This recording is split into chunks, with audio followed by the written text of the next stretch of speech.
Thanks so much, Jen. Now 6:15 and continuing coverage of a big story. The United Auto Workers Union and the three big Detroit automakers are still not seeing eye to eye, though they have come into an agreement with Mack Trucks. So a start there. Yeah, we are heading into the third week where workers are striking against Ford, General Motors, and Stellantis, which owns Chrysler and Dodge. Let's bring in News 3 problem solver Erin Miller here now, looking into what could happen if this strike continues. Well, that's what people want to know. This is happening in the Midwest, so people here want to know, how's it going to affect me here at home? So I looked into it for you all, and here is what I found out. I talked with an economist who says that it could have an impact on the prices of vehicles going forward in the future, depending on how long it lasts. It could determine how quickly you can get your vehicle fixed and repaired, and also have some big implications for the future of the industry. Take a listen.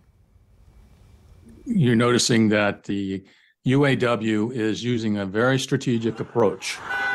No deal, no will. As of this week, more than 25,000 auto workers have hit the picket line, getting the attention of the former and current commander-in-chief, and hopefully the leaders of the big three who call the shots. First, you affect the strike on the supply chain plants that affect the assembly plants. The secondary path is that you're affecting the dealerships because they need those auto supply parts to get repair work done. Peter Shaw is a Tidewater Community College professor emeritus of business administration. How quickly can we anticipate those effects to be felt? I read recently that the industry has about a 55-day supply. So in that particular case, in the near-term future, I don't think it's going to be a problem.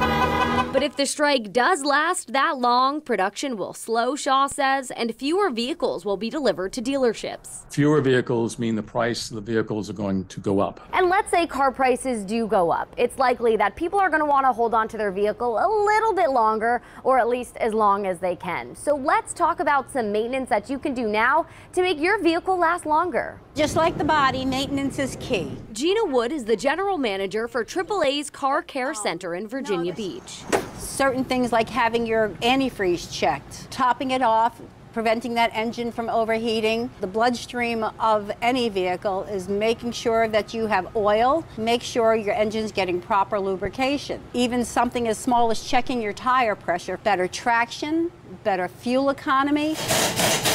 She says access to parts hasn't really rebounded since the pandemic. We make phone calls constantly for parts, and we hear a lot of the words back order, not in production. Shaw says the strike will only add to that problem. If they can't get their cars repaired because the dealership can't get the parts, that's going to be a problem. It's also worth noting, too, that we haven't seen a strike like this before in the auto industry. So it's a toss-up of how long it's going to last and what really will happen going forward. But Shaw says the big takeaway is if you need any maintenance on your vehicle, now is the time to get it done. Blaine, Jessica, another thing I wanted to bring up, too, that Shaw said, he said that the strike could encourage the automakers to actually lean more into technology as opposed to workers. Of course, there's a lot that goes into this decision, but he mentioned that about 30 years ago or so, there were 1.5 million auto workers, and today there's only like 150,000. Oh, so wow. It's the That's big a huge difference. a show of how the industry is changing, and it could just be another piece to that.